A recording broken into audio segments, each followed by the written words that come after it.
ஒரு ஊரில் ஒரு மன்னர் இருந்தார். அந்த ஊரில் அடிக்கடி சேவல் சண்டை நடக்கிறது வழக்கம். அரண்மனையில் ஒரு ஆள் இருந்தான். மன்னருக்காக அவன் ஒரு சேவல் வாங்கிட்டு வந்தான். சண்டை போடுறதுக்காக அந்த சேவலை தயார் பண்ணிகிட்டு இருந்தான். கொஞ்ச நாள் ஆச்சு. மன்னர் அந்த ஆளை கூப்பிட்டார். என்னப்பா, சேவல் தயாராகிட்டுதா அப்படின்னு கேட்டார். இன்னும் அது தயாராகல மன்னா, இன்னும் வளரல, அதுக்கான தகுதி இன்னும் அதுக்கு வரல அப்படின்னா. எதனால் அப்படி சொல்கிறேன்னாரு. கோபம் ரொம்ப கடுமையாக இருக்குது அப்படின்னா. சரி அப்படின்னு விட்டுட்டார். மறுபடியும் கொஞ்ச நாள் ஆச்சு. இப்போ எப்படி நிலைமை, சேவல் தயாரா அப்படின்னார். இன்னும் இல்லை அரசே, மற்ற சேவல் எங்கேயாவது கூவுற சத்தம் கேட்டால் உடனே இது பரபரப்பாயிடுது.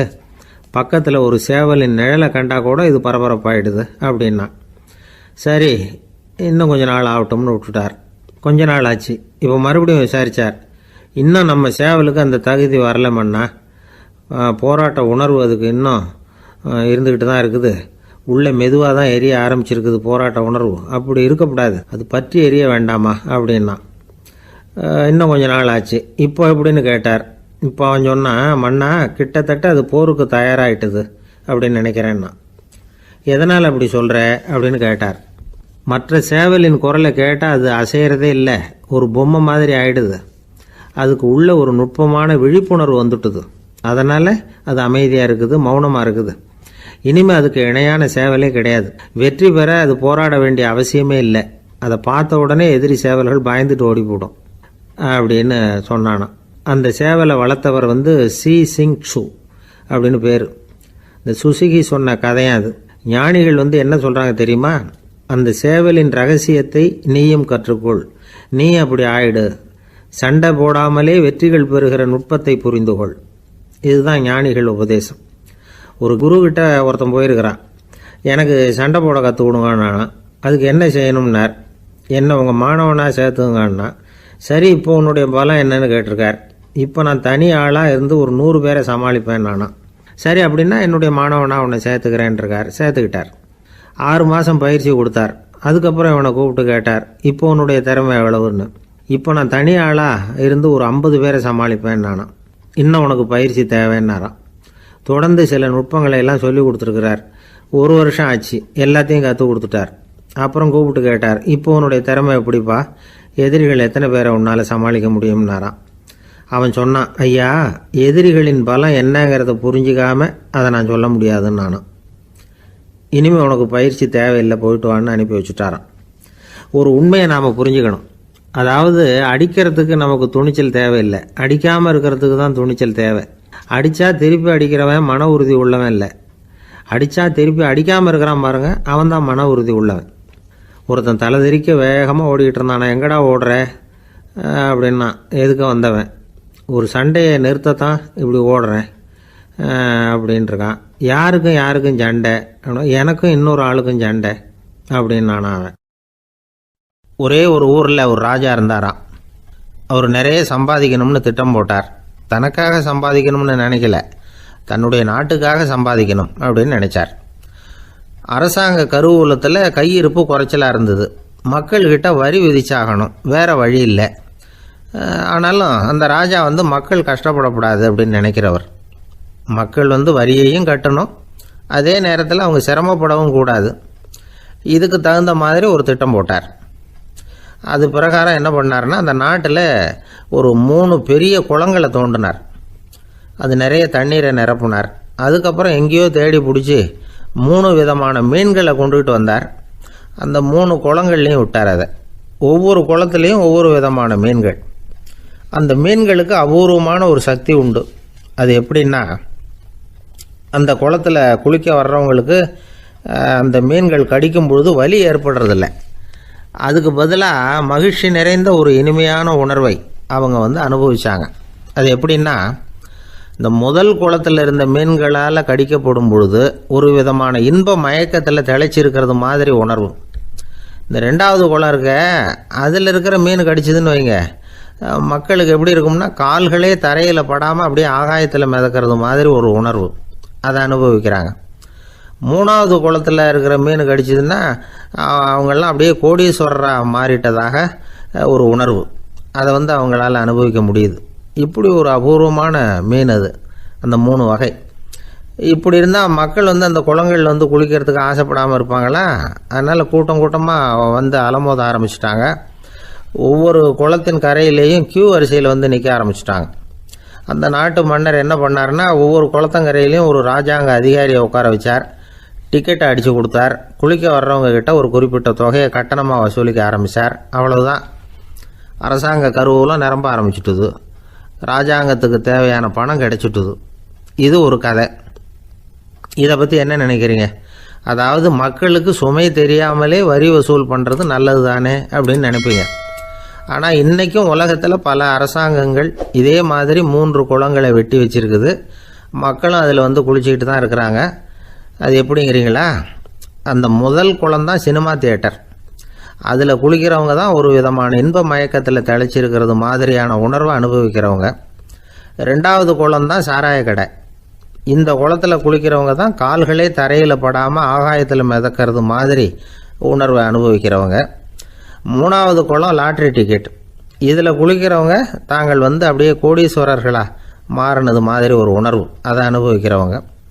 இன்றைக்கி பல நாடுகள் இந்த குளங்களை பயன்படுத்திக்கிட்டு தான் வராங்க. ஒரு பூவில் வண்டு உட்காருது. அதில் இருக்கிற தேனை வண்டு எடுக்குது. இந்த சமயத்தில் அந்த பூவுக்கு வலிக்குமா? அதுக்கு வலிக்கிறது இல்லை. அந்த பூவோட மலர்ச்சியும் வளர்ச்சியும் குன்றி போகிறதும் கிடையாது. ஒரு ராஜா மக்கள்கிட்ட வரி வசூல் பண்ணும் பொழுது மக்களுக்கு சிரமமும் தெரியக்கூடாது, அதே நேரத்தை அதனால் அவங்க வாழ்க்கையும் கெட்டு போயிடக்கூடாது. அது மாதிரி வரி வசூல் பண்ணணுமா? இது காளிதாசனின் ரகுவம்சத்தில் காணப்படுகிற ஒரு கருத்து. ஒரு சின்ன குழந்தை தவறுதலாக ஒரு 25 காசு நாணயத்தை மூழ்கி விட்டுது. காசு வயத்துக்குள்ளே போயிட்டுது. அந்த குழந்தையோட தாய் உடனே குழந்தையை தூக்கிட்டு ஆஸ்பத்திரிக்கு புறப்பட்டாங்க. அப்போ அந்த பக்கமாக ஒருத்தர் வந்தார் தெருவில். என்ன விவரம்னு கேட்டார். இவங்க சொன்னாங்க, குழந்தை காசை முழுகிட்டுது, அதுதான் அவசரமாக ஆஸ்பத்திரிக்கு தூக்கிட்டு ஓடுறேன் அப்படின்னாங்க. அவர் சொன்னார், கவலைப்படாதம்மா, உடனே இப்படி கொடுங்க குழந்தைய அப்படின்னு கையில் வாங்கினார். ஒரு கையில் அந்த குழந்தையோட கால் 2ஐயும் பிடிச்சி தலைகீழாக தூக்கி பிடிச்சார். இன்னொரு கையால் அந்த குழந்தையோட வயத்தில் குறிப்பாக ஒரு இடத்துல அப்படியே தேடி அந்த சுட்டு விரலால் ஒரு இடத்துல பொட்டுன்னு தட்டினார். உடனே காசு அந்த குழந்தையோட வாய் வழியாக வெளியில் விழுந்துட்டுது. காசை எடுத்துக்கிட்டு, இந்தாங்கம்மா உங்கள் குழந்தை அப்படின்னார். ரொம்ப நன்றிங்க, நிச்சயமாக நீங்கள் ஒரு டாக்டராக தான் இருக்கணும், என்னுடைய யூகம் சரிதானே அப்படின்னாங்களாம் அந்த அம்மா. அதுக்கு அவர், இல்லைங்க, நான் ஒரு இன்கம் டேக்ஸ் ஆஃபீஸர், வருமான வரி அதிகாரி அப்படின்னு சொல்லிவிட்டு போனாராம். ஒரு ஊரில் ஒரு மன்னர் இருந்தார். அவர் பக்கத்து தேசத்து மேலே படையெடுக்கணும்னு நினச்சிக்கிட்டு இருந்தார். அதையும் தன்னுடைய நாட்டோட சேர்த்துக்கணுங்கிற ஆசை. எப்போ படையெடுக்கலாம்னு யோசிச்சுக்கிட்டு இருந்தார். இப்படி யோசிச்சுக்கிட்டு இருந்த சமயத்தில் ஒரு பெரியவர் அவரை தேடிட்டு வந்தார். அவர் அடிக்கடி வருவார், அவர்கிட்ட பேசிக்கிட்டு இருப்பார். இப்போவும் அப்படி தான் வந்தார். என்ன மன்னா யோசனைன்னாரு. இவர் தன்னுடைய யோசனையை சொன்னார். இந்த சமயத்தில் மன்னருக்கு தாகம் எடுத்தது. தண்ணி குடிக்கணும் போல இருந்தது. உடனே அங்கே இருந்த ஒரு அரண்மனை பணியாளரை கூப்பிட்டார். போய் கொஞ்சம் தண்ணி கொண்டு வாப்பா அப்படின்னார். அந்த பணியாளர் போனார். ஒரு கோலையில் தண்ணி கொண்டு வந்தார். ராஜா கிட்ட நீட்டினார். ராஜா அதை வாங்கி குடிக்கிறதுக்காக வாய்கிட்ட கொண்டுட்டு போனார். அந்த நேரம் பார்த்து, மன்னா கொஞ்சம் பொறுங்கன்னார் இந்த பெரியவர். ஆவலோட குடிக்க போன மன்னர் அப்படியே நிறுத்திக்கிட்டு பெரியவரை பார்த்தார். இப்போ அந்த பெரியவர் சொன்னார், மன்னா, இப்போ உங்களை விட வலிமை உள்ள ஒரு சக்தி உங்களுக்கு தண்ணி கொடுக்க மறுத்துடுதுன்னு வைங்க, உங்களை குடிக்க விடாமல் தடுத்துடுது அப்படின்னா, இப்போ இந்த ஒரு கோவள தண்ணீரை என்ன விலை கொடுத்து வாங்குவீங்க அப்படின்னு கேட்டார். இப்போ எனக்கு இருக்கிற தாகத்துக்கு என்னுடைய அரசாங்கத்தில் பாதியையாவது கொடுத்து இந்த தண்ணியை வாங்கிறதுக்கு தயங்க மாட்டேன்னார் அவர். சரி, இப்போ அந்த தண்ணியை குடிங்கன்னார் பெரியவர். மன்னர் ஆவலோடு அந்த தண்ணியை குடித்து முடித்தார். அதுக்கப்புறம் கொஞ்ச நேரம் தன்னுடைய படையெடுப்பை பற்றி சொல்லிகிட்டு இருந்தார். கொஞ்ச நேரம் கழித்து மறுபடியும் இந்த பெரியவர் கேட்டார், மன்னா, இப்போ நீங்கள் ஒரு கோவள தண்ணீரை குடித்து முடிச்சுட்டீங்க. இப்போ அந்த தண்ணீர் உங்கள் உடம்பை விட்டு வெளியில் வரக்கூடிய பாதை அடப்பட்டு போச்சு அப்படின்னு வச்சுங்க, அதை வெளியேற்றுவதற்காக நீங்கள் எவ்வளவு செலவழிப்பீங்க அப்படின்னு கேட்டார். மன்னர் யோசனை பண்ணார். அப்படி ஒரு நிலைமை ஏற்பட்டு போச்சுன்னா என்னுடைய அரசாங்கம் பூராவையும் அதுக்கு ஈடாக தர்றதுக்கு கூட தயங்க மாட்டேன்னார். இப்போ அந்த பெரியவர் சொன்னார், எந்த அரசாங்கத்தின் மதிப்பு ஒரு கோவள தண்ணீர் அளவுக்கு கூட இல்லையோ அந்த அரசாங்கத்தை அடையணுங்கிற பேராசையில் மனிதர்கள் தங்களுடைய சகோதரர்கள் கூடவே சண்டை போட்டுக்கிறாங்களே, அதில் ஏதாவது அர்த்தம் இருக்குதா அப்படின்னாராம். மன்னருக்கு இப்போ தான் அர்த்தம் புரிஞ்சுதான். மனசில் தெளிவு உண்டாச்சு. தன் மனசுக்குள்ளே உண்டான வெறியை விரட்டி அடிச்சு விட்டார். அதுக்கப்புறம் நிம்மதியாக ஆட்சி புரிஞ்சார். இப்படி ஒரு கதை. உயிருக்கு என்ன விலை கொஞ்சம் யோசனை பண்ணி பாருங்கள். ஆனால் அது இப்போ எவ்வளோ மலிவாக போயிட்டுது, அதையும் யோசனை பண்ணி பாருங்களேன். ஆசை பேராசையாக மாறுது, அப்புறம் அது வெறியாக ஆகுது, அதுக்கப்புறம் பைத்தியம் பிடிக்குது. இந்த காலத்து மனிதர்களுக்கு 2 விதமான பைத்தியம் பிடிச்சிருக்கிறதாக ஒரு பெரியவர் சொல்கிறார். ஒன்று பணம், இன்னொன்று அதிகாரம். இதெல்லாம் எவ்வளவு காலத்துக்கு நீடிக்கும்? ஒரு சர்வாதிகார நாட்டில் 3 பேர் ஜெயிலில் இருட்டு அறையில் பேசிக்கிட்டு இருக்கிறாங்க. நீ எப்படி இந்த ஜெயிலுக்கு வந்த அப்படின்னு ஒருத்தர் கேட்டாராம். இந்த நாட்டு ராஜாவை ஆதரித்து நான் பிரச்சாரம் பண்ணினேன், அதனால் கூட்டத்தில் தகராறு வந்துட்டுது, கலவரமாக போச்சு, அதுக்கு நான் தான் காரணம்னு அரெஸ்ட் பண்ணி இங்கே கொண்டாந்து போட்டாங்க அப்படின்னாராம் அவர். சரி, நீ எப்படி இங்கே வந்த அப்படின்னு இன்னொருத்தரை பார்த்து கேட்டிருக்கார். நான் இந்த நாட்டு ராஜாவை எதிர்த்து பிரச்சாரம் பண்ணேன், அதனால் கலவரம், அரெஸ்ட் பண்ணி கொண்டாந்து போட்டாங்கன்னார். சரிப்பா, நீ எப்படி அங்கே வந்த அப்படின்னு 3வது ஆளை பார்த்து இவங்க கேட்டாங்களாம். இதுக்கு அந்த ஆள் மெதுவாக வெளிச்சத்துக்கு நான் தான் இந்த நாட்டு ராஜா அப்படின்னாராம். ஒரு சீன தேசத்து அரசர் இருந்தார். அவருக்கு வயசாயிட்டுது. அவருக்கு அடுத்தபடியாக அவருடைய புள்ள பட்டத்துக்கு வரணும், ஆட்சி பொறுப்பை ஏற்றுக்கணும். ஒரு நல்ல தலைவனுக்கு இருக்க வேண்டிய பண்புகள்லாம் தன்னுடைய மகனுக்கு இருக்கணும்னு விரும்பினார் அந்த அரசர். அதனால் இளவரசனை பக்கத்தில் இருந்த ஒரு குரு கிட்ட அனுப்புனார். இளவரசன் அவர்கிட்ட போய் சேர்ந்தான். அந்த குரு என்ன பண்ணார் தெரியுமா? இவனை பார்த்து சொன்னார், இதை பாருப்பா, நீ என்ன பண்ணுற, இப்போவே பக்கத்தில் இருக்கிற காட்டுக்கு போ, நடு காட்டில் போய் ஒரு இடத்துல உட்காந்துக்கோ, அங்கே என்னென்ன சத்தம்லாம் உன் காதில் விழுதுன்னு கவனித்து கேளு, உன் காதில் விழுந்த ஓசைகள் என்னென்னங்கிறத என்கிட்ட சொல்லு, அதுதான் எனக்கு தெரியணும், உனக்கு வேலையும் அதுதான் அப்படின்னு சொல்லி அனுப்பி வச்சுட்டார். இளவரசன் காட்டுக்கு போனான். குரு சொன்னபடியே ஒரு இடத்துல உட்காந்து கவனித்து கேட்டான். அதுக்கப்புறம் குருக்கிட்ட திரும்பி வந்தான். என்னென்ன சத்தம்லாம் கேட்ட அப்படின்னு கேட்டார் குரு. குருவே, காட்டில் நான் பறவைகள் சத்தம்லாம் கேட்டேன், மிருகங்களின் ஓசையையும் கேட்டேன், இதை தவிர இடி, மின்னல், மழை இதுகளோட சத்தத்தையும் கேட்டேன் அப்படின்னா. குரு யோசனை பண்ணார், நீ இன்னமும் சரியாக கேட்கல, அதனால் மறுபடியும் காட்டுக்கு போ, கொஞ்ச நாள் தங்கியிருந்து கேட்டுட்டு வா அப்படின்னார். இளவரசனுக்கு ஒன்றும் புரியல. இருந்தாலும் குருவின் கட்டளையாச்சே, மறுக்க முடியுமா? உடனே அவன் மறுபடியும் காட்டுக்கு போனான். ஒரு இடத்துல உட்காந்தான். கொஞ்ச நேரம் உன்னிப்பாக கவனித்து கேட்டான். சில நாள் கழித்து குருக்கிட்ட திரும்பி வந்தான். குருவே, இந்த தடவை சில துல்லியமான சத்தங்களை எல்லாம் கேட்டேன். தேனி பறக்கிற சத்தம், நீரோடையின் மெல்லிய ஓசை, இதெல்லாம் கேட்டேன்னா. குரு சிரித்தார். நீ மறுபடியும் காட்டுக்கு போ, இன்னும் சில நாள் அங்கே இரு, முழுமையாக கவனமாக கேட்டுக்கிட்டு வா அப்படின்னு சொல்லி அனுப்பி வச்சுட்டார். இளவரசனுக்கு குழப்பம் அதிகமாகிட்டுது. ஒன்றுமே புரியல. மறுபடியும் காட்டுக்கு போனான். மௌனமாக ஒரு இடத்துல உட்காந்துட்டான். அப்படியே தியானத்தில் ஆழ்ந்துட்டான். சில நாளில் அவனுக்கு இதுவரை கேட்காத ஓசைகள்லாம் கேட்க ஆரம்பிச்சிட்டுது. இதைத்தான் நான் கேட்கணும்னு என்னுடைய குரு எதிர்பார்த்துருக்கிறாருங்கிறத புரிஞ்சுக்கிட்டான். உடனே குருக்கிட்ட ஓடனான். குருவே, இந்த தடவை காதுகளுக்கு கேட்க முடியாத சில ஓசைகளை கூட என்னால் உணர முடிஞ்சுது. பூ மலருகிற ஓசை, சூரியனால் பூமி சூடாகிறப்போ எழுகிற ஓசை, காலை பனித்துளி இந்த புல்லுலாம் குடிக்கிற ஓசை, இது எல்லாம் என்னால் நல்லா கேட்க முடிஞ்சுது அப்படின்னா. குருவுக்கு இப்போ தான் திருப்தி ஏற்பட்டு தான். இளவரசனை பார்த்து சொன்னார், இதை பாருப்பா, இப்போ தான் நாட்டை ஆளுகிற தகுதி உனக்கு வந்திருக்குது அப்படின்னு சொல்லி அதுக்கு விளக்கமும் கொடுத்தாராம். எந்த அரசன் தன்னுடைய மக்களின் இதயம் பேசுகிற மௌன மொழியை, மௌன வார்த்தைகளை கேட்குறானோ அவன்தான் ஆள தகுதி உள்ளவன். எந்த அரசன் தன்னுடைய மக்களின் உணர்ச்சிகளை உண்மையாக உணர்றானோ அவன்தான் முதன்மையான அரசன். போலி வார்த்தைகளை மட்டும் கேட்டுட்டு பல மௌன ராகங்களை காதில் வாங்கிக்காதவன் அரசனே இல்லை. எந்த நாட்டில் எப்போ ஒரு அரசன் தன்னுடைய மக்களின் உணர்ச்சிகளை கேட்க மறுக்கிறானோ அன்னையிலேருந்தே அந்த நாடு அழிய தொடங்குது அப்படின்னு அர்த்தம். இதுதான் அந்த குரு இளவரசனுக்கு போதிச்சது. வாயால் பேசுகிறத மட்டும் கேட்டு ஏமாறக்கூடாது, உணர்ச்சிகளையும் கேட்குறதுல தான் மனப்பக்குவம் உண்டாகும். மக்கள் உணர்ச்சிகளை புரிந்து கொள்ளாத அரசர்கள் நீடிச்சிருக்க முடியாது. அது மாதிரி நாடுகளில் அடிக்கடி குழப்பம் தான் உண்டாகும். அப்படி இருந்தால் அடிக்கடி ஆட்சி மாறிக்கிட்டு இருக்கும். அப்படிப்பட்ட ஒரு தேசம், அங்கே ஒரு சிறைச்சாலையில் 3 கைதிகள் பேசிக்கிட்டு இருந்தாங்க. ஒருத்தன் சொன்னான், நான் இந்த நாட்டு ராஜாவை எதிர்த்து பேசிக்கிட்டு இருந்தேன், அதனால் என்னை பிடிச்சி கொண்டாந்து இங்கே போட்டுட்டாங்க அப்படின்னா ஒருத்தன். இன்னொருத்தன் சொன்னான், நான் இந்த நாட்டு ராஜாவை ஆதரித்து பேசிக்கிட்டு இருந்தேன், அதனால் என்னை பிடிச்சி கொண்டாந்து இங்கே தள்ளி விட்டாங்க அப்படின்னா. அது சரி, நீ என்ன தப்பு பண்ண அப்படின்னு சொல்லி மூணாவது ஆளை பார்த்து இவங்க கேட்டாங்க. அதுக்கு அந்த ஆள் சொல்கிறான், நான் தான் இந்த நாட்டு ராஜா அப்படின்னானா. ஒரு ஊரில் ஒரு மன்னன் இருந்தான், கொடுங்கோல் மன்னன். நிறைய தொந்தரவு பண்ணிக்கிட்டு இருந்தான். அவன் ஒரு தடவை என்ன பண்ணான் தெரியுமா? ஒரு தப்பும் பண்ணாத ஒரு இளைஞனை பிடிச்சி ஜெயிலில் அடைச்சுட்டான். அந்த பையனோட சொந்தக்காரங்கள்லாம் ராஜா கிட்ட போனாங்க. அவன் ஒரு தவறும் பண்ணலை, அவனை விடுதலை பண்ணுங்க அப்படின்னு கெஞ்சி கேட்டுக்கிட்டாங்க. மன்னன் வந்து யோசனை பண்ணான். அந்த இளைஞனை கூப்பிட்டுக்கிட்டு வர சொன்னான். அவனை கொண்டாந்து ராஜா முன்னாடி நிறுத்தினாங்க. இதை பாருப்பா, உன்னை நான் விடுதலை பண்ணுவேன், ஆனால் ஒரு கண்டிஷன். அந்த நிபந்தனையை நீ நிறைவேற்றினா உனக்கு விடுதலை அப்படின்னா மன்னன். சரின்னு ஒத்துக்கிட்டான் பையன்.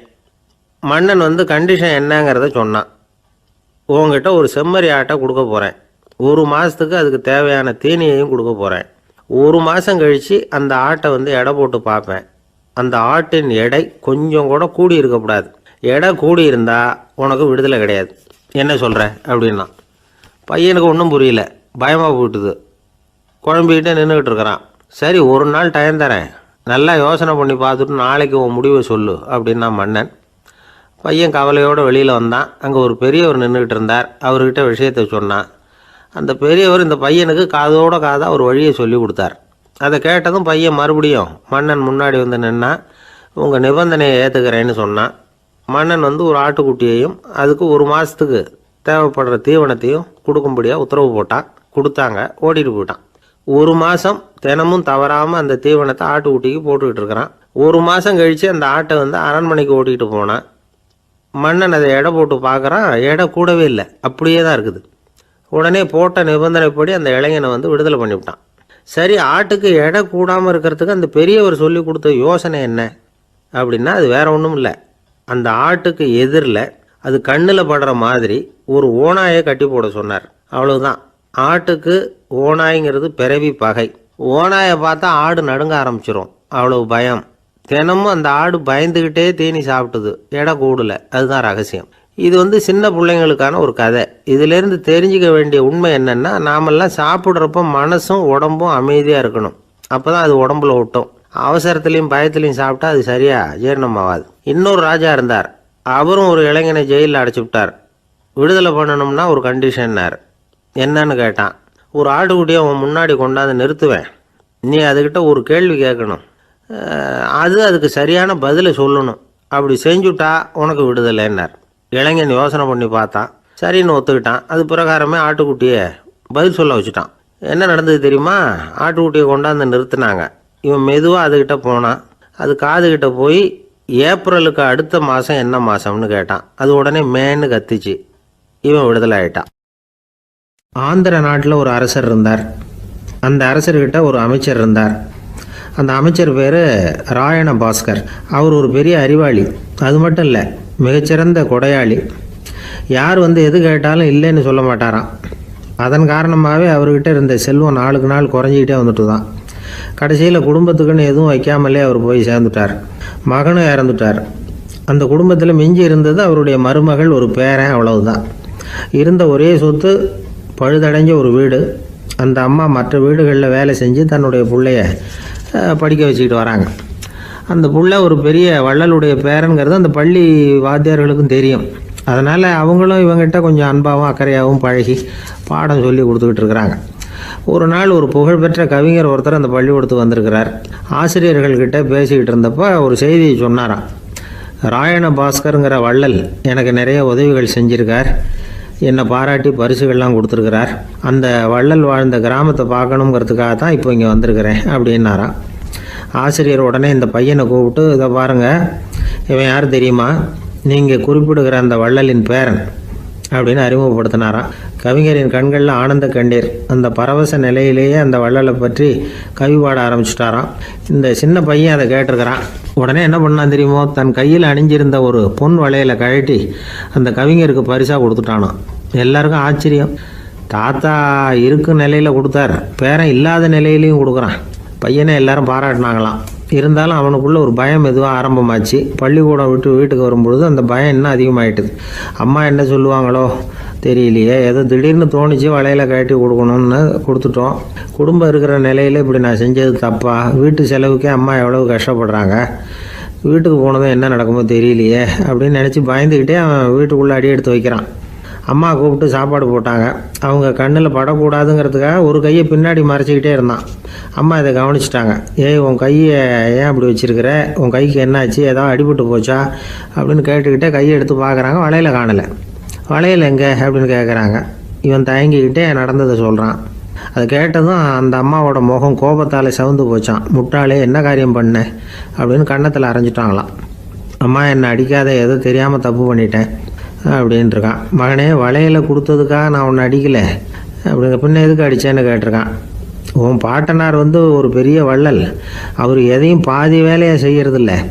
அவருடைய பேரை நீ அரைகுறை வேலை செஞ்சுட்டு வந்திருக்கிற அப்படின்னாங்களாம். என்னம்மா சொல்கிறேன்ருக்கான். நீ ஒரே ஒரு வளையலை மட்டும்தானே கட்டி கொடுத்துருக்குற. கொடுக்குறதா இருந்தால் ரெண்டையும் சேர்த்துல கொடுத்துருக்கணும். அதுதானே உங்கள் தாத்தாவுக்கு பெருமை அப்படின்னாங்களாம். அம்மா, தெரியாமல் இப்படி செஞ்சுட்டேன், உங்கள்கிட்டையும் அரை வாங்கிட்டேன் அப்படி இப்படின்னு அவன் சொல்லியிருக்கிறான். இப்போ அம்மா கொஞ்சம் இருங்க, அந்த கவிஞர் இன்றைக்கி நம்ம ஊரில் தான் தங்கியிருப்பார். நாளைக்கு காலையில் தான் அவர் எங்கே இருக்காருன்னு விசாரித்து இன்னொரு வளையலையும் கொடுத்துட்றேன் அப்படின்ட்டுருக்கான். மகனே, நல்ல செயல்களையெல்லாம் நாளைக்குன்னு ஒத்தி போடாத.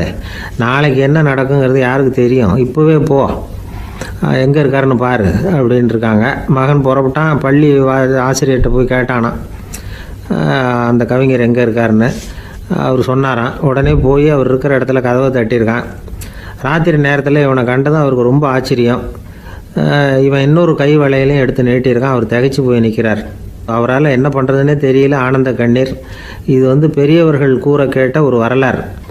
இன்றைக்கி இப்படிப்பட்டவங்களை பார்க்க முடியுமா? வறுமை வள்ளல் தன்மையை ஒன்று செய்து விடாதுங்கிறதுக்கு இது ஒரு உதாரணம். ஒருத்தன் இன்னொருத்தனை பார்த்து கேட்டானா, எங்கள் தாத்தா உங்கள் தாத்தாவுக்கு 100 ரூபா கடன் கொடுத்துருக்கிறார், அதை எப்போ திருப்பி கொடுக்க போகிறேன்னு. கவலைப்படாத, எங்கள் பேரன் அதை உங்கள் பேரன்ட்ட திருப்பி கொடுத்துருவான் அப்படின்னு அவன். ஒரு ஊரில் ஒரு மன்னர் இருந்தார். அழகான அரண்மனையில் அவர் இருந்தார். அந்த அரண்மனையை விட அழகாக ஒரு மாளிகையை அந்த ஊர்லேயே வேற ஒருத்தன் கட்டியிருந்தான். அப்படி கட்டி முடித்ததில் அவனுக்கு ரொம்ப பெருமை. எத்தனையோ செல்வந்தர்கள்லாம் பார்த்துட்டு, இந்த மாளிகையை விலைக்கு கொடுத்துட்றியா, எவ்வளவு விலை சொன்னாலும் சரி, நாங்கள் வாங்கிக்கிறதுக்கு தயாராக இருக்கோம் அப்படின்னு சொல்லி கேட்டு பார்த்துட்டாங்க. நான் இதை விற்கிறதுக்கு தயாராக இல்லை அப்படின்னு சொல்லிவிட்டான். அவ்வளவு சிறப்பாக கலை அம்சத்தோடு அதை கட்டி முடிச்சிருக்கிறான்.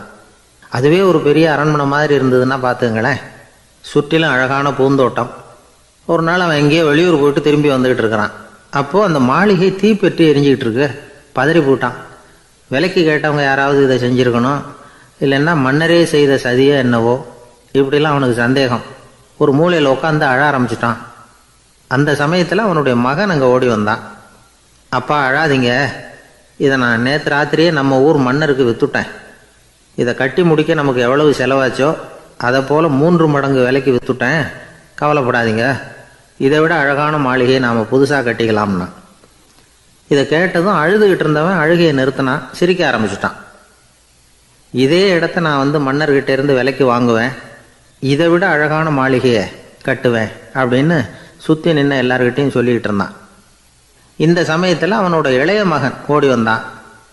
அப்பா, அண்ணன் சொன்னதெல்லாம் சரிதான், மன்னர்கிட்ட விலை பேசினதெல்லாம் உண்மைதான், ஆனால் விற்றது பேச்சு அளவில் தான். இனிமே தான் பத்திரம் வாங்கணும், எழுதணும், நீங்கள் கையெழுத்து போடணும், பதிவு பண்ணணும், மன்னர்கிட்ட பணம் வாங்கணும். அதுக்காகத்தான் உங்களை எதிர்பார்த்துக்கிட்டு இருந்தோம். அதுக்குள்ளே இப்படி ஆயிட்டுதுன்னா. இப்போ சிரிச்சுக்கிட்டு இருந்தாவன் சிரிப்பை நிறுத்தினான். மறுபடியும் குழந்தை மாதிரி அழ ஆரம்பிச்சிட்டான். இது ஒரு சம்பவம். இதிலிருந்து என்ன தெரியுது? அந்த அழகான மாளிகை தன்னுடையது அப்படின்னு நினைக்கும் பொழுது அவனுக்கு அழுகை வந்தது. அது தன்னுடையது இல்லை அப்படின்னு நினைக்கிற போது சிரிப்பு வந்தது. மறுபடியும் அது தன்னுடையது தான் அப்படிங்கிற உணர்வு வரும்பொழுது அழுகை. எது எதிலிருந்து நீ நீங்கி இருக்கிறாயோ அது அதிலிருந்து உனக்கு துன்பம் இல்லை அப்படிங்கிறார் திருவள்ளுவர். இந்த உடம்பு என்னுடையதில்லை அப்படிங்கிற உணர்வு வந்துட்டா அது ஒரு பெரிய நிலை. அந்த நிலை வரணும். எல்லாத்தையும் பயன்படுத்திக்கலாம், ஆனால் பற்றில் விழுந்துடக்கூடாது. உலகத்தில் இருங்கள், ஆனால் உலகத்தவராக இருக்காதீர்கள். உலகிற்குள் இருங்கள், உலகம் உங்களுக்குள் வந்துவிட அனுமதிக்காதீர்கள். விலகி இருங்கள், விழித்திருங்கள், மௌனமாய் பார்த்திருங்கள் அப்படிங்கிறது சான்றோர் கருத்து. செய்ய வேண்டிய கடமையிலிருந்து விலகி இருக்கிறவர்கள் நம்மகிட்ட நிறைய பேர் உண்டு. அப்படிப்பட்ட ஒருத்தர் டாக்டர்கிட்ட போனார். டாக்டர், நான் ஒரு கவர்மெண்ட் ஆஃபீஸில் வேலை பார்க்குறேன். எனக்கு ஒரே அசதியாக இருக்குது, என்னை சோதிச்சு பாருங்கள், ஆலோசனை சொல்லுங்கள் ஏதாவதுன்னார். டாக்டர் அவரை பரிசோதனை பண்ணி பார்த்துட்டு சொன்னார், இதோ பாரு, உனக்கு இப்போ தேவைப்படுறது முழு ஓய்வு. நீ எவ்வளவு சீக்கிரமாக ஆஃபீஸுக்கு போறியோ அவ்வளவுக்கு உனக்கு நல்லது அப்படின்னாராம். ஒரு வயசான அம்மா ஒரு நாள் ஃபோன் பண்ணாங்க. ஐயா, நான் இந்த தகவல் நிகழ்ச்சியை தினமும் கேட்குறேன், உங்ககிட்ட ஒரு கேள்வி கேட்கணும் அப்படின்னாங்க. என்னங்க அப்படின்னோம். எனக்கு சொந்தமாக ஒரு நல்ல வீடு இருக்குது, வேணுங்கிற அளவுக்கு பணமும் இருக்குது, கணவரும் ரொம்ப நல்லவர், ரிட்டையர் ஆகி வீட்டில் தான் இருக்கிறார், பிள்ளைங்கள்லாம் பெரிய பெரிய உத்தியோகத்தில் இருக்கிறாங்க, அதில் ஒருத்தன் ஐஏஎஸ்ஸு, பணம்லாம் கூட நிறைய கொண்டாந்து கொடுக்குறாங்க. அப்படி இருந்தும் என் மனசில் நிம்மதி இல்லை, வாழ்க்கையில் ஒரு நிறைவு இல்லை அப்படின்னாங்க. ஏன்னு கேட்டோம். அதைத்தான் நான் உங்களை கேட்குறேன், ஏன் அப்படி அப்படின்னு திருப்பி கேட்குறாங்க. எங்களுக்கு ஒன்றும் புரியல, கொஞ்சம் நேரம் குழம்பி போயிட்டோம். இருந்தாலும் அதை அவங்கக்கிட்ட காட்டிக்காமல் கொஞ்சம் சாமர்த்தியமாக, ஏம்மா உங்கள் மனசில் நீங்கள் ஏதோ ஒன்று எதிர்பார்க்குறீங்க, அது நிறைவேறலை அப்படி தானே அப்படின்னு கேட்டோம். ஆமாம் அப்படின்னாங்க. அதுக்கப்புறம் அவங்கக்கிட்ட கொஞ்சம் மனம் விட்டு பேசுகிறப்போ தானாக விஷயம் வெளியில் வந்தது. அதாவது அவங்க பிள்ளைங்க பெரிய பெரிய உத்தியோகத்தில் இருக்கிறதுனால அவசரமாக வந்து பார்த்துட்டு ஓடுறாங்களாம். ஆசையாக அம்மான்னு கூப்பிட்டுக்கிட்டு கிட்ட உட்காந்து கொஞ்சம் நேரமாவது என்கிட்ட பேசினா தானே என் மனசு கொஞ்சம் நிம்மதியாக இருக்கும், அது அவங்களுக்கு தெரிய மாட்டேங்குதே அப்படிங்கிறாங்க. இதுதான் அவங்களுடைய ஏக்கம். இந்த ஏக்கம் அந்த தாயின் மனசில் இருந்துக்கிட்டு இருக்குது. இப்படி மகனுடைய அன்புக்காக மட்டுமே ஏங்குகிற தாய்மார்கள் பல பேர் இருக்கிறாங்க இந்த உலகத்தில். இதை நினைக்கிறப்போ ஒரு வெளிநாட்டு நாடோடி கதை ஞாபகத்தில் வருது. அதாவது கடவுள் படைப்பு தொழிலில் ரொம்ப மும்முரமாக ஈடுபட்டுக்கிட்டு இருந்தாராம். மீன்களை படைச்சாராம், பறவைகளை படைச்சாராம், விலங்குகளை படைச்சாராம். அவருக்கு திருப்தி ஏற்படலை. அதுக்கப்புறம் மனிதர்களை படைச்சிருக்கிறார். அப்போவும் அவருக்கு மன நிறைவு ஏற்படலையாம். கடைசியாக தன்னுடைய சக்தி முழுசையும் பயன்படுத்தி குறையே இல்லாத அளவுக்கு ஒரு படைப்பை உருவாக்கினாராம். அந்த உன்னதமான ஒரு படைப்பு அதுதான் பெண், அதாவது தாய். இப்படி உருவாக்கி எல்லாரையும் இந்த உலகத்தில் விட்டுவிட்டாராம். அதுக்கப்புறம் கொஞ்ச காலம் கழித்து தன்னுடைய தேவியை அழைச்சிக்கிட்டு இந்த பூலோகத்துக்கு வந்திருக்கிறார். தன்னுடைய குறையில்லாத படைப்பாகிய பெண்ணை பார்த்தாராம். ஏம்மா, உனக்கு இன்னும் ஏதாவது குறை இருந்தால் சொல்லு, அதையும் நிவர்த்தி பண்ணி விடுறேன் அப்படின்னாராம். அந்த அம்மா பார்த்துருக்காங்க. சுவாமி, எனக்கு நீங்கள் கொடுத்துருக்கிறது 2 கை, என்னுடைய பிள்ளைகளுக்கு சேவை செய்கிறதுக்கு இந்த 2 கை பத்தலை, அதனால் இன்னும் ஒரு 2 கை கொடுத்தா தேவலை அப்படின்னாங்களாம். கடவுள் பார்த்தார். அதனால் என்ன, அப்படியே செஞ்சு விடலாம், இதோ அதுக்கான வரம் கொடுத்துட்டேன் அப்படின்னார். அந்த அம்மாவுக்கு இப்போ 4 கை ஆகிட்டுது. 4 கையாலேயும் குழந்தைகளுக்கு சேவை செய்ய ஆரம்பிச்சிட்டாங்க. கடவுள் திருப்தியாக திரும்பி போனார். அதுக்கப்புறம் கொஞ்சம் காலம் கழித்து மறுபடியும் திரும்பி வந்தார் தேவியோட. பெண்ணை பார்த்தார். இப்போ என்னம்மா சந்தோஷந்தானே அப்படின்னாராம். அதுக்கு அந்த அம்மா, சந்தோஷந்தான், இருந்தாலும் இப்போ எனக்கு இருக்கிற 2 காலும் போதில்லை, இன்னும் ஒரு 2 கால் இருந்தால் தேவையில்லை, நிறைய ஓடி ஆடி பிள்ளைகளுக்காக வேலை செய்ய வேண்டியிருக்குது அப்படின்னாங்களாம். சரின்னு சொல்லி 4 கால் இருக்கிறது மாதிரி செஞ்சுட்டு போயிட்டார் கடவுள். மறுபடியும் கொஞ்ச நாள் கழித்து தேவி சொன்னாங்க கடவுள்கிட்ட, நீங்கள் என்ன தான் முயற்சி பண்ணினாலும் முழுமையான ஒரு படைப்பை உங்களால் உருவாக்க முடியாது, அப்படி தான் நான் நினைக்கிறேன் அப்படின்னாங்களாம். அப்படியா சொல்கிறேன், வா அந்த பொண்ணை பார்த்துட்டு வருவோம் அப்படின்னு புறப்பட்டு இங்கே வந்தாங்களாம்.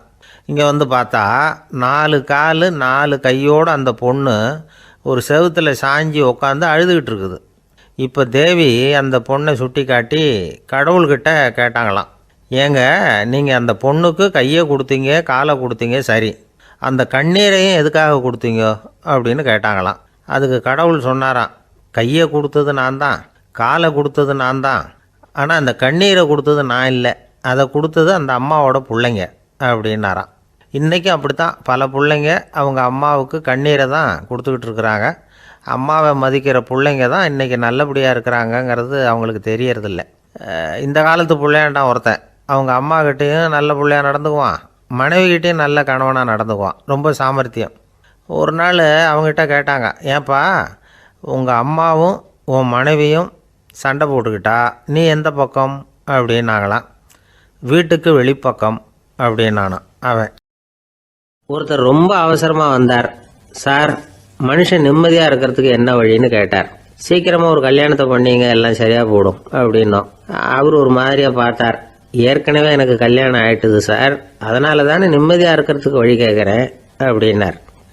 சரி, இவர் ஒரு மாதிரியான கேஸ் அப்படின்னு நினச்சிக்கிட்டு நம்மகிட்ட இருந்த ஒரு சின்ன புத்தகத்தை அவர்கிட்ட தூக்கி கொடுத்தோம். இதை படித்து பாருங்கன்னு. கல்யாணத்துக்கு பிறகும் சந்தோஷமாக இருக்கிறதுக்கு என்ன வழி அப்படிங்கிற கேள்விக்கு அந்த புத்தகத்தில் விளக்கம் இருந்தது. கணவன் மனைவிக்குள்ள சிக்கல் வராமல் இருக்கிறதுக்கு அதில் சில வழிகளை சொல்லி கொடுத்துருக்குறாங்க.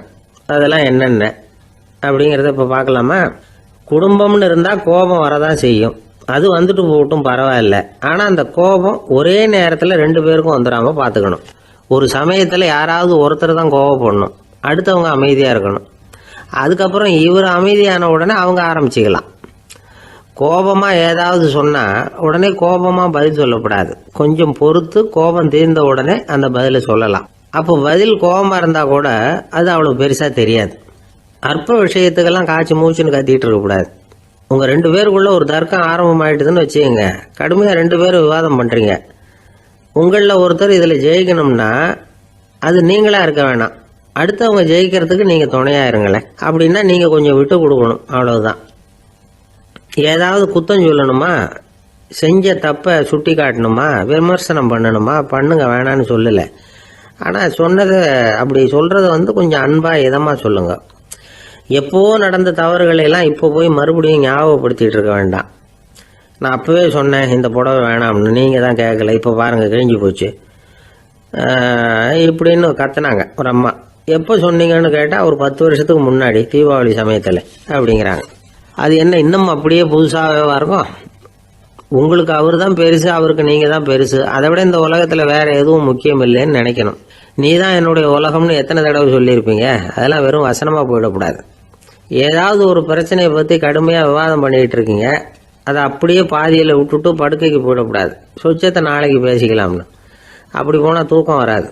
பிரச்சனையை ஒரு முடிவு பண்ணிக்கிட்டு அதுக்கப்புறமா தூங்க போகணும். ஒரு நாளில் ஒரு தடவையாவது உங்கள் ஜோடியை பாராட்டி நல்ல விதமாக கனிவாக ஒரு வார்த்தை சொல்லணும் அப்படின்னு தீர்மானம் பண்ணீங்க. ஏதாவது தப்பு பண்ணிவிட்டீங்கன்னா பரவாயில்ல, அதை ஒத்துக்கிறதுக்கும் மன்னிப்பு கேட்கறதுக்கும் தயாராக இருக்கணும். அது ஒன்றும் கேவலம் கிடையாது. வீட்டுக்குள்ளே தானே கேட்க போகிறீங்க, வெளியில் யாருக்கு தெரிய போதும்? எப்படியோ உங்களுக்குள்ள ஒரு சமரசம் ஆனால் சார் தான். ஒரு தகராறுன்னு எடுத்துக்கிட்டா குறைஞ்சபட்சம் அதுக்கு 2 பேர் தேவை. தனியாகவே உட்காந்துக்கிட்டு நான் இப்போ தகராறு பண்ணிகிட்டு இருக்கிறேன் அப்படின்னு யாரும் சொல்ல முடியாது. 2 பேர் தகராறு பண்ணுறாங்கன்னா பொதுவாக அந்த 2 பேரில் யார் அதிகமாக பேசுகிறாங்களோ அவங்க பேரில் தான் தப்பு இருக்கும். அதை மனசில் வச்சுக்கணும். இதெல்லாம் தான் அந்த புத்தகத்தில் போட்டிருக்கிற வழிமுறைகள். இவ்வளவும் சரியாக வரலைன்னா அப்புறமா சொல்லுங்கள், வேறு புத்தகம் ஏதாவது இருக்கான்னு தேடுவோம். ஒரு கணவன் தன்னுடைய மனைவியை அழைச்சிட்டு ஒரு மனோதத்துவ டாக்டர்கிட்ட வந்தாரா. டாக்டர், எங்களுக்கு கல்யாணம் ஆகி 30 வருஷ காலமாக நாங்கள் ஒரு விஷயத்தில் கூட ஒத்து போனதில்லை அப்படின்னு ஆரம்பித்தார். உடனே அந்த அம்மா குறுக்கிட்டு, அது 30 வருஷம் இல்லை 32 வருஷம் அப்படின்னாங்களாம்.